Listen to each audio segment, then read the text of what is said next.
Yesterday's transformations were just on the function f of x, so you didn't know what your function looked like. Today's transformations are going to be on quadratic functions. Well, what does a quadratic function look like? What shape does it make on a graph? It's a U, okay? So we know that we're going to take our U and we're going to reflect it up, down, left, right. We're going to move it up, down, left, right. We're going to shrink it and we're going to stretch it, okay? Every one of these is going to have x squared in it. The x squared tells you it is a quadratic function. It tells you that it looks like a U. X and squared are not a transformation. That's the original today.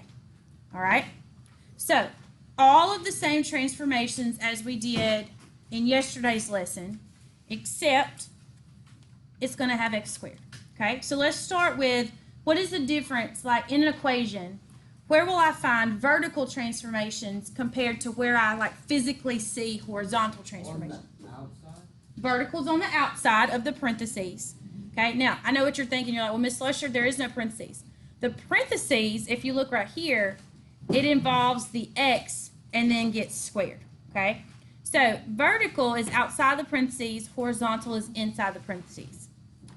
Shifts, even if it's vertical or horizontal, it's going to add or subtract, and it's going to be at the back. So a lot of students like to say shifts are behind wherever the x is located. All right, now, vertical shifts, they just are what they are. If you want to go up, you're going to add. So if you add a number, you're going to shift up.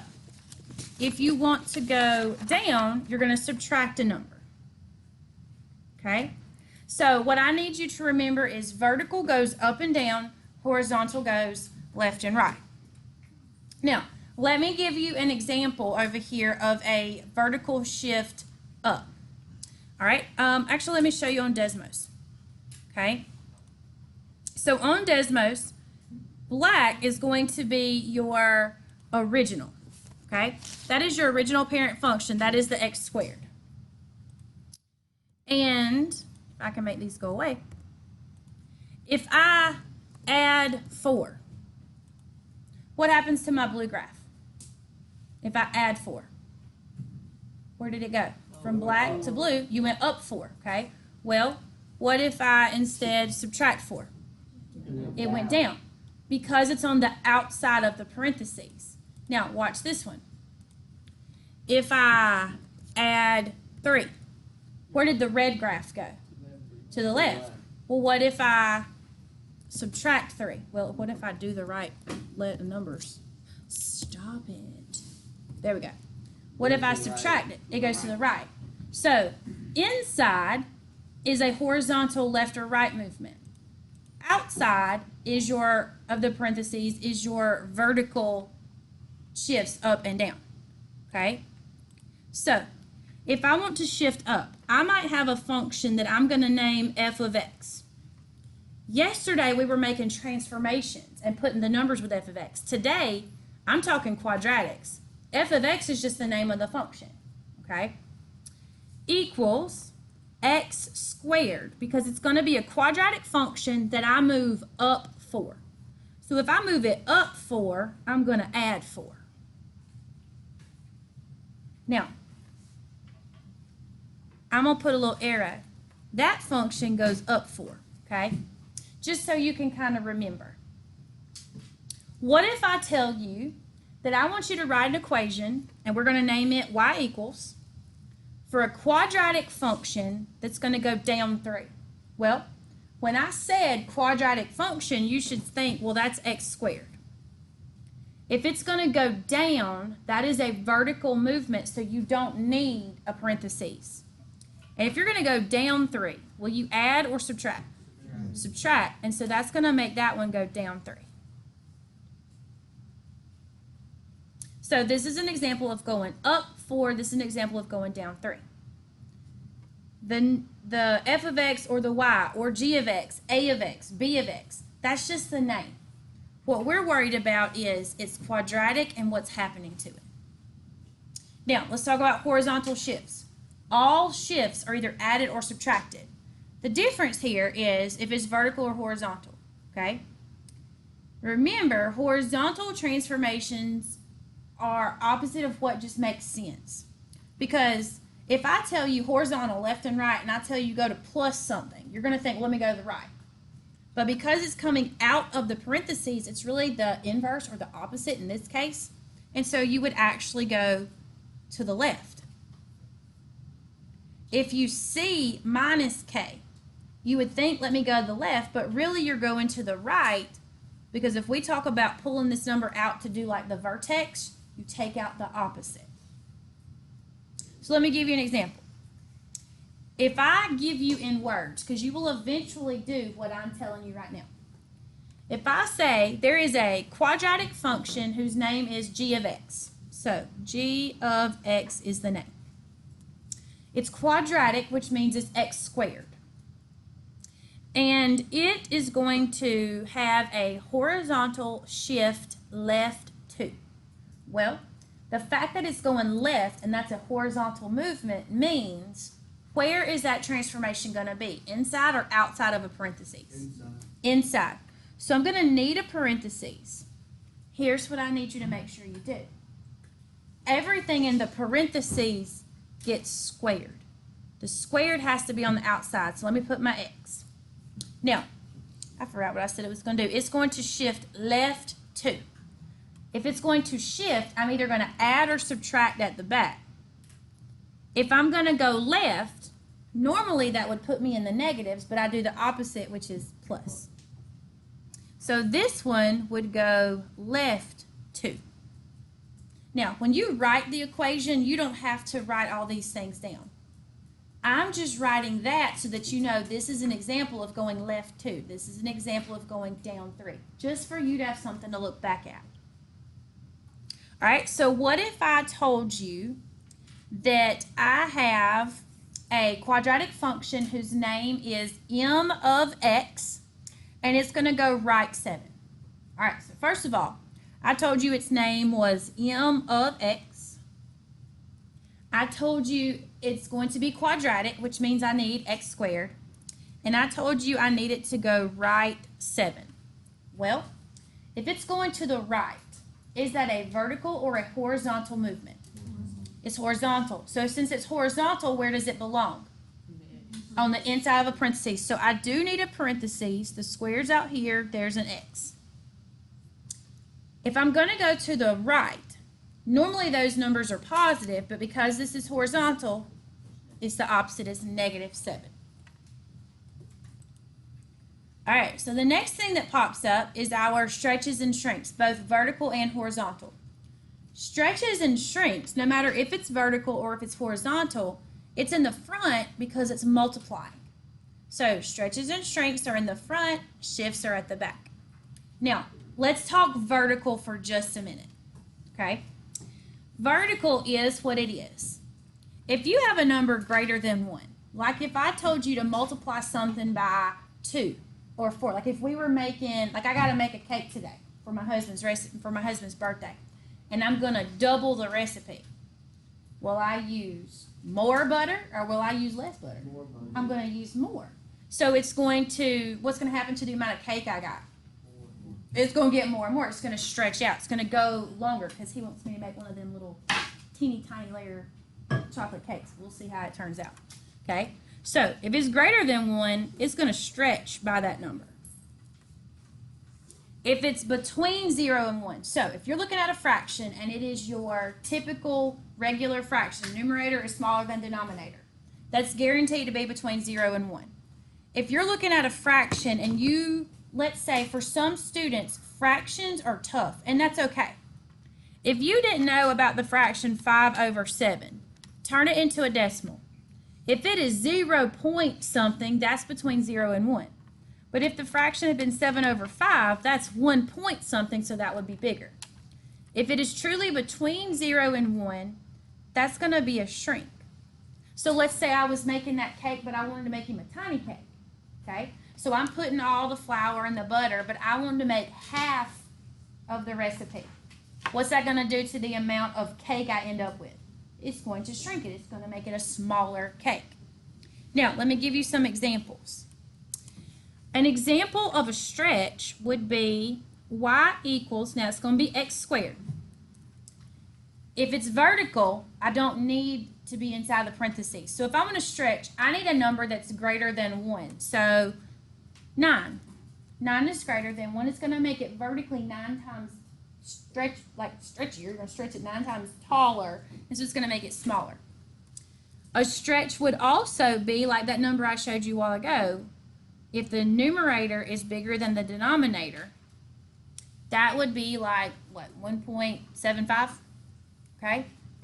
Those are stretches. A shrink would be, I don't know why I used y every time, I just did. I could have used different names. So let me change this one to something else so you don't think it has anything to do with the y. Let's call this one a of x. Okay? And I'm going to change this name so you don't think y's have stretches. I need another. We'll do p of x. Okay? You say, Miss Lusher, why did you change those names? I had y every time, and I don't want you to make the wrong assumption that if I name it y equals, it has either a stretch or a vertical stretch or shrink. These are just the names of the functions. The stretch or shrink has to do with what is this number being multiplied. All right. Horizontal stretches and shrinks are very similar because they're going to multiply. They're also at the front, but because it's horizontal, where will you find it? Inside of parentheses. Now, we know horizontal transformations are a little bit weird. Something strange always happens. When I have a number greater than 1, I feel like that should make it stretch, and it does if it's vertical. But it's opposite of that when it's horizontal. So if you see a number that's greater than 1, it actually causes a shrink because you use the reciprocal for your scale factor. If you see a number multiplying between 0 and 1 inside the parentheses, between 0 and 1, you think, well, that should make it smaller. But because it's horizontal, it does the opposite. It's actually going to stretch it, because you have to use the reciprocal, which then turns it into a bigger number, and you go, oh, I get it, that's why. We literally did this yesterday.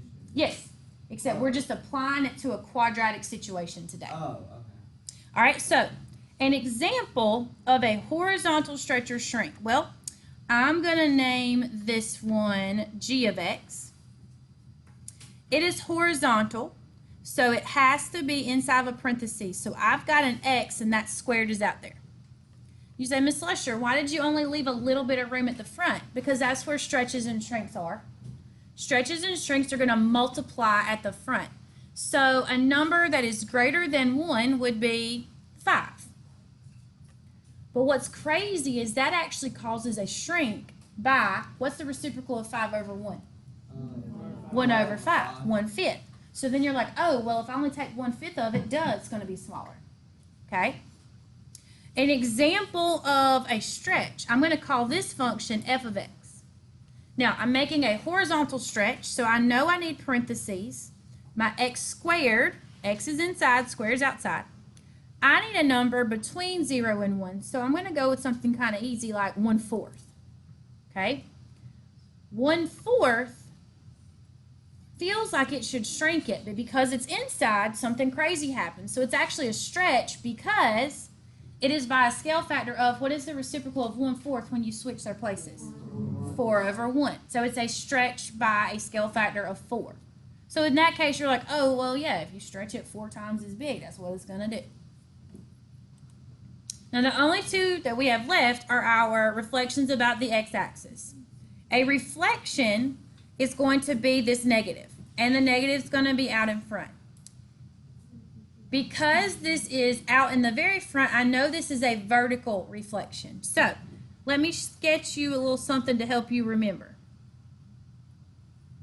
If you go vertically, vertical is up and down. If you're reflecting going up and down, what axis are we jumping across right now? The x. So when I jump across the x-axis, that's why it's outside. It's a vertical movement. Now, the thing about a reflection is this. It's going to look like that every time. So I'm just going to give him a new name. I think I'll name this guy n of x equals negative x squared. It's not in the parentheses because it is not horizontal. It's vertical. It's going over the x. It's going up and down. If you reflect about the y-axis, okay, this is your y-axis. If you're jumping across the y-axis, which way are you moving? Left and right. So you go over the y, you're going left and right. Is that a vertical or a horizontal movement? Horizontal. Left and right is horizontal. Where do horizontal transformations show up? Inside the parentheses. So if I said to you, you've got a quadratic function, its name is h of x, and it has a reflection about the y-axis. I would sketch my axis and I would say, okay, if I go over the y, I'm moving left and right, that is horizontal, so where's it going to show up? Inside. Now what I've done is actually I've modeled the process that you'll use, for example, 7 through 10, where I give you the description and you build the function. What we have to do first is I'm going to give you the function and you're going to give me, I just have you give me a list of all of the transformations that are happening. All right, examples here for 1 through 6, it says describe the transformations of each function. Now, f of x, h of x, m of x, k of x, a of x, and g of x have nothing to do with the way the function looks. That's just their name. So instead of me telling a story and saying, my students made a great grade, I would start naming some students. And I might say Macy or Braylon and Grayson and Caden. Okay? That way you know exactly who I'm talking about. So if I said, you remember function f? You say, oh yeah, that's number 1. That's all that's there for. It really is not going to help you at all. You're looking at the other side, on the other side of the equal sign. Now, every one of these I noticed has x squared. It's got an x and a square. If you have x squared, that makes it what kind of function? Quadratic. That's going to be the first thing you describe to me, because this unit, we're only doing quadratics. Next unit, we learn exponential. After we've learned them all, you don't know which one they're going to give you on the end of course test. You have to be able to say, this is quadratic with this and this and this, or this is exponential with a shift up 4 or whatever. Now, I'm going to use my highlighter. X squared has to be there. And what did you just tell me that told us? That means it's a quadratic. It's a quadratic function or equation. So we'll just call it a function. Okay? Because what we're really doing is we're looking at it on a graph. Now, depending on how much you are retaining and remembering, what form of a quadratic is this? Is this standard, vertex, or intercept? That is vertex, has 1 parenthesis. So, if I asked you to give me the vertex, what would you do with 4? Would you keep 4 or would you do the opposite? In parentheses, you do the opposite. So what is my vertex? -4 and keep -7, okay? Why yesterday we didn't put it in the quadratic function? We didn't know yesterday. So yesterday, let me find a paper like yesterday. This is similar to yesterday. You just had f of x. It was just some function we didn't know. But today, that's what makes today a smidge different. We know it's quadratic. Now, yesterday I had you drawing an arrow to each transformation. Anything when you read this side besides x squared causes a transformation. So x plus 4 squared minus 7. You have 2 transformations. So once you tell me it's quadratic function, then I'm also looking for you to tell me those transformations. I like for you to go ahead and label if it's horizontal or vertical, because horizontal is inside the parentheses and something weird happens in that parentheses, okay? It's kind of like going in the fun house with all those weird mirrors. Everything looks kind of weird in there if you had never been in one of those. Outside, it's all normal. You don't have to do anything weird. Inside the parentheses is horizontal. I have to keep in my mind something weird is going to go on. Outside is vertical. It is what it is. Now, if I was doing a multiple choice test, I personally am most confident with my vertical shifts up and down because those just make sense to me. So if it's multiple choice, I'm going to look at all the answers and see which one tells me that it's a vertical shift which way. Negative is going to send me down 7, okay? And if it doesn't say that, I eliminate it. But what I want you to do for now is I want you to start on the left. And I want you to name them in order. Because that way you don't miss one. And it's easier for us to check. So, first one I have is horizontal. It's inside the parentheses. Anytime you see add or subtract, that is going to be a shift. So right this moment, I know I got a horizontal shift. And that either goes left or right. It goes left. Why left? Because everything in parentheses is opposite of what you Very good. Normally positive is on the right, so this really goes left 4 units. And what that does is it takes every point on the U and says, y'all scoot over to the left 4. All right? Vertical is what it is. It's subtracting, so I know right now it is a vertical shift.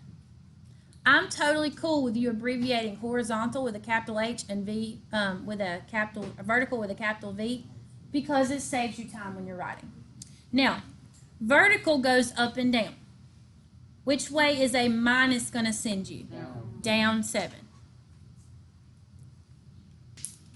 All right, look at number 2. The name of number 2 is g of x. I'm not really worried about that. I'm worried about this side, okay? Negative x squared plus 3.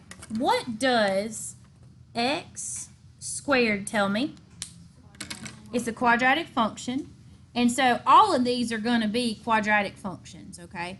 Because that's all we've worked on right now in this unit.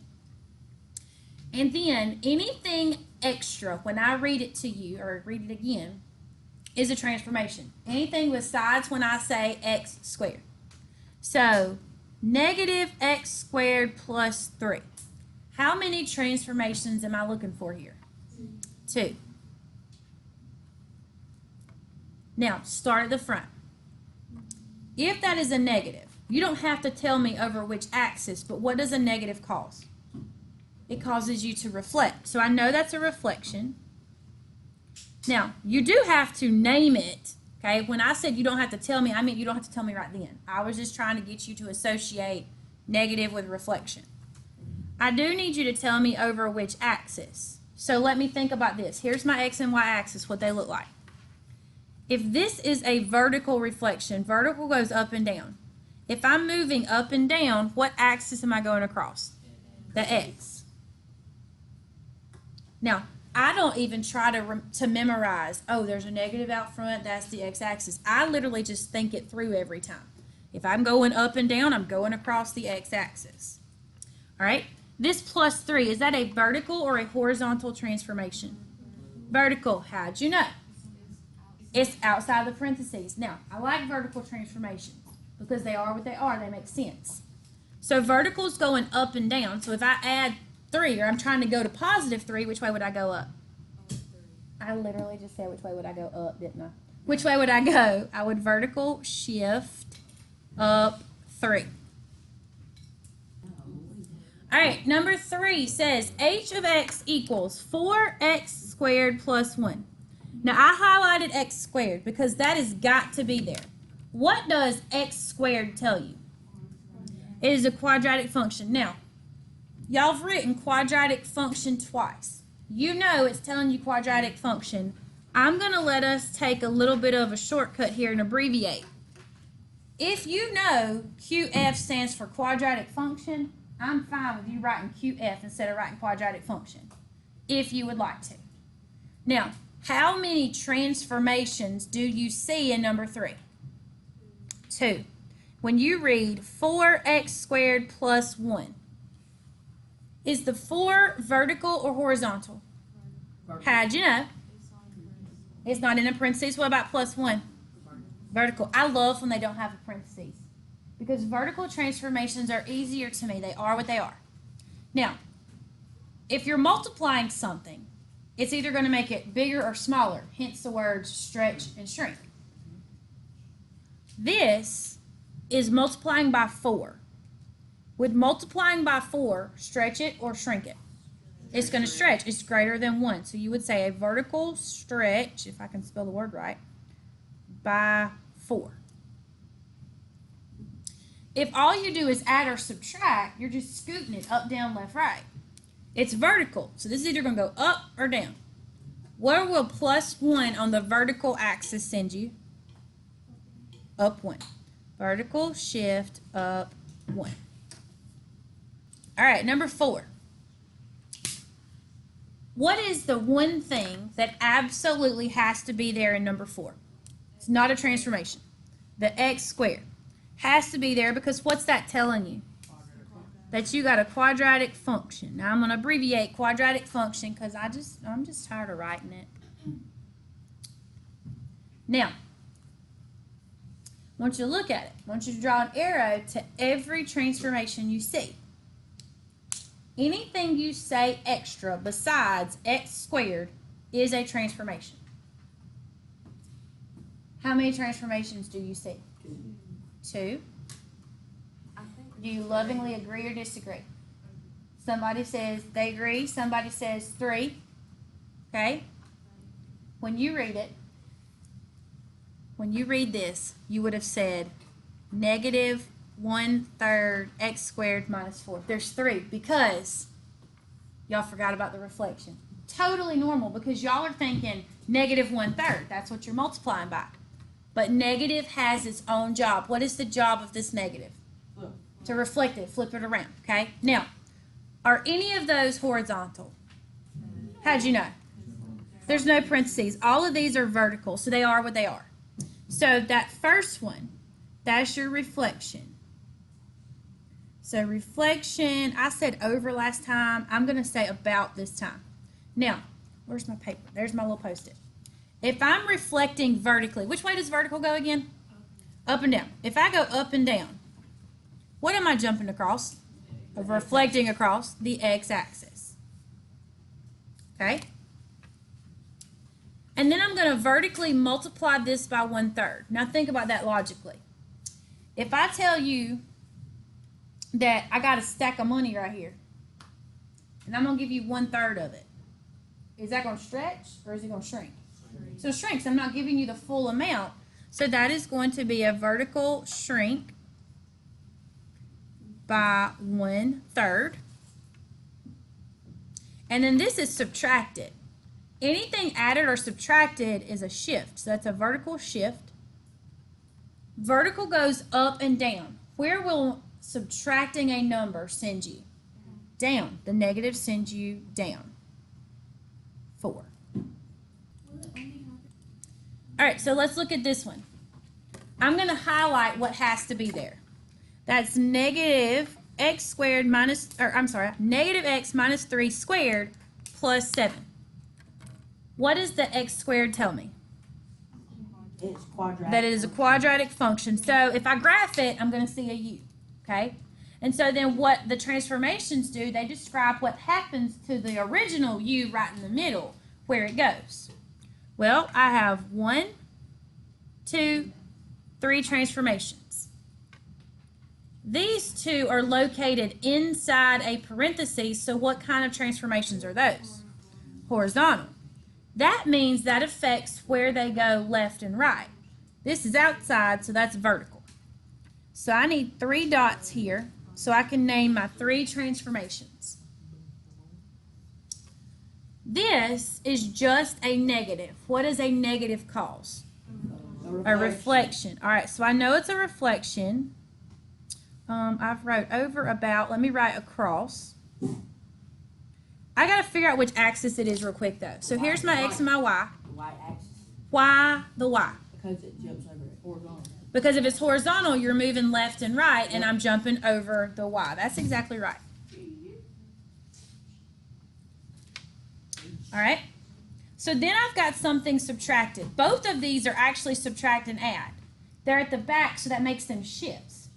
This is a horizontal shift. This is a vertical shift. So let me focus on this one. This is going to be a horizontal shift. Now, it's inside the parentheses. Normally, I would find negative 3 on the left, but because it's horizontal, something weird happens. And you flip it, and where will that end up? On the right. So it'll go right 3. So it would take every point and go right 3 spaces, or 3 units.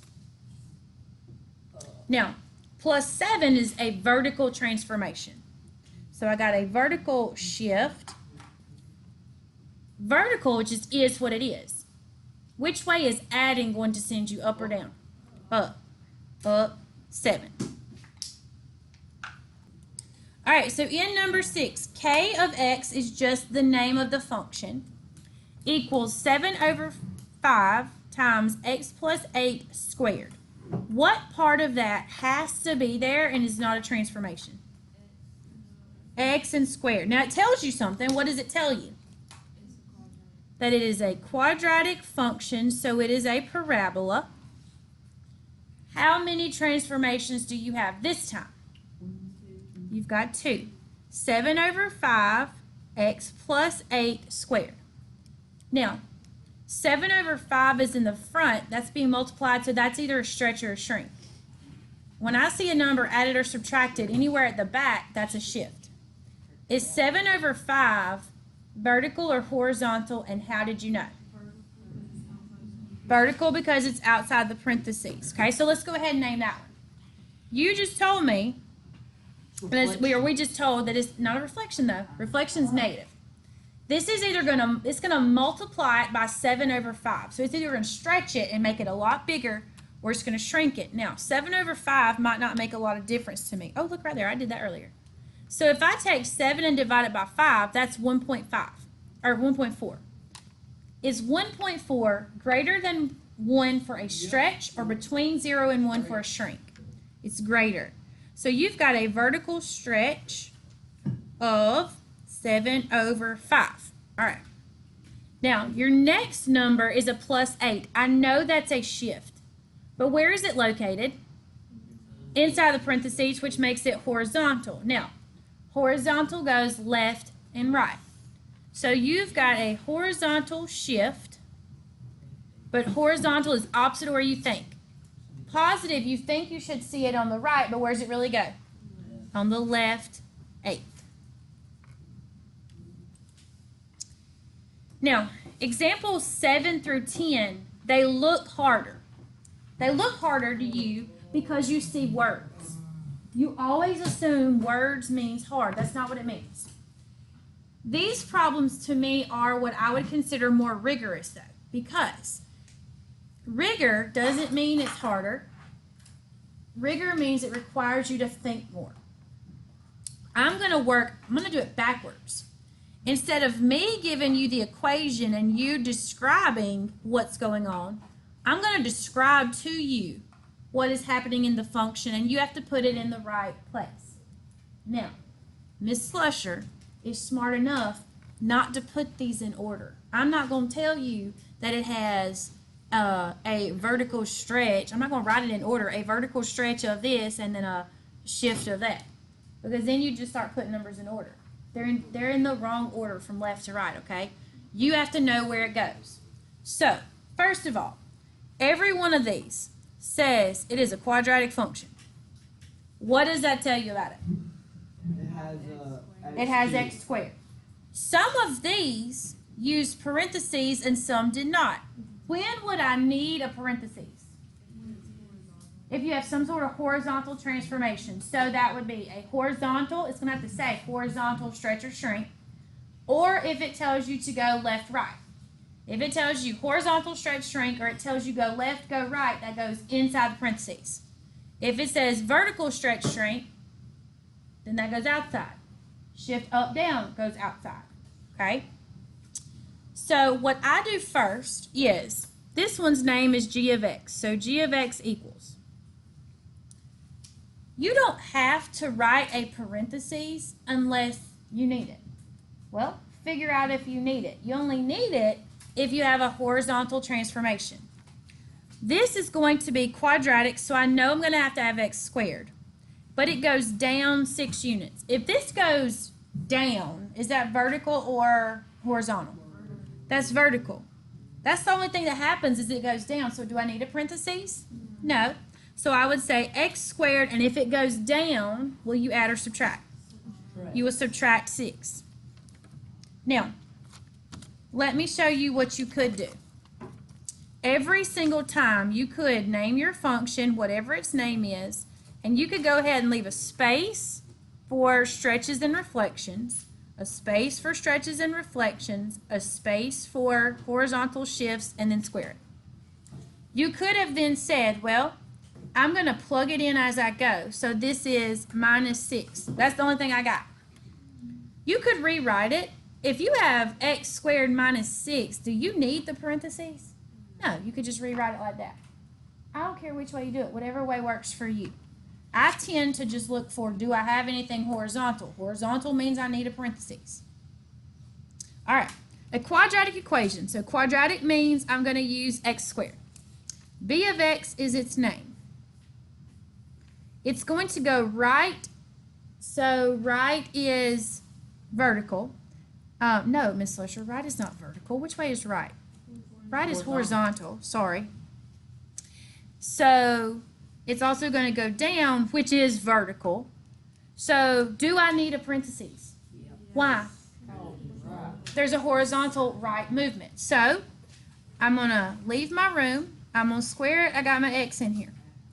I leave just enough room I could squeeze in those reflections and stretches and shrinks if I needed to. There's where my shifts go. Now, if you want to go right, 8, that's inside the parentheses. But now think this through.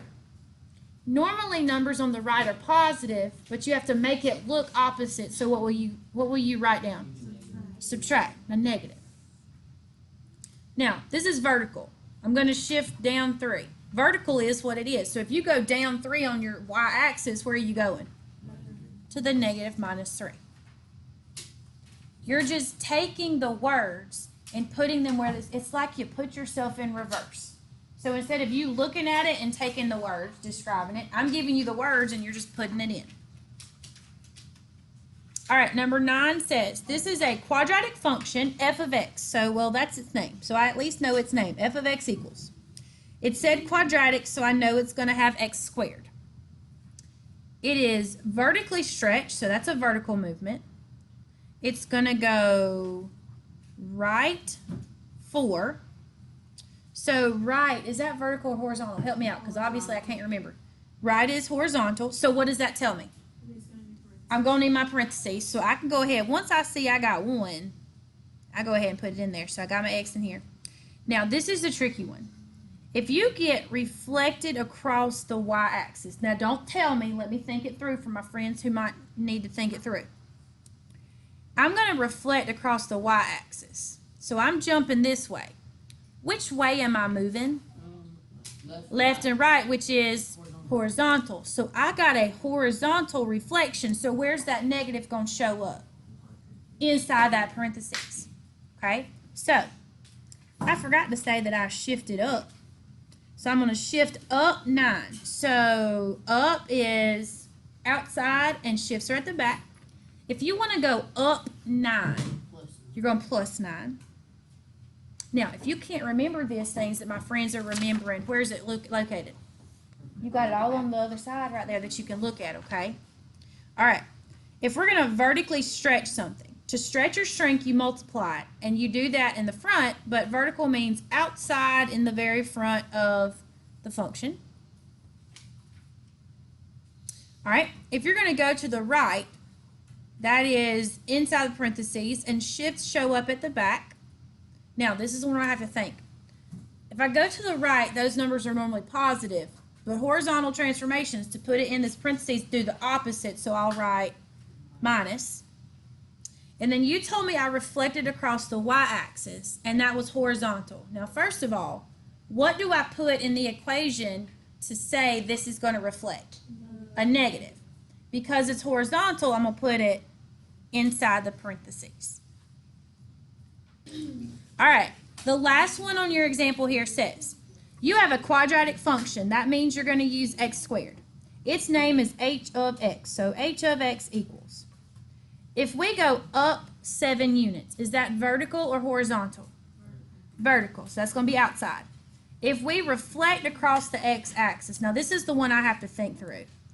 If I go across the x-axis, I'm going up and down. So is that a vertical or a horizontal movement? Vertical. So that negative for that reflection is going to be outside. If I go left, is that vertical or horizontal? So what's that just tell me? I need a parenthesis. So let me go ahead and draw my parentheses. Get that all set up. And then I'm going to vertically stretch. All right, so let's start at the top. If I need to go up, a shift up 7, where do my shifts appear? At the back. Now, there's 2 back spots. Is it going to be in or out of the parentheses? Why? Because it's not. It's vertical. Now, it's going to be 7, and up would be plus. Vertical shifts are what they are. They make sense. All right. We're going to reflect across the x-axis, which we said is a vertical movement. So I know it's going to be outside the parentheses. It'll be up front. And what did you tell me causes a reflection? A negative. So I'm going to put me a negative right there. All right. We're going to shift this thing left 3 units. Well, left is inside. Shifts go at the back. But let me think that through. Left side is normally negative, so it's opposite. It's going to be plus. And then if I'm going to vertically stretch, stretch is going to multiply. So that's one of these 2 spots. Is it inside or outside though? Outside. Why? Because it's vertical. Because it's vertical. So you've got negative 2 times x plus 3 squared plus 7. So you just have to understand what each thing does to build it.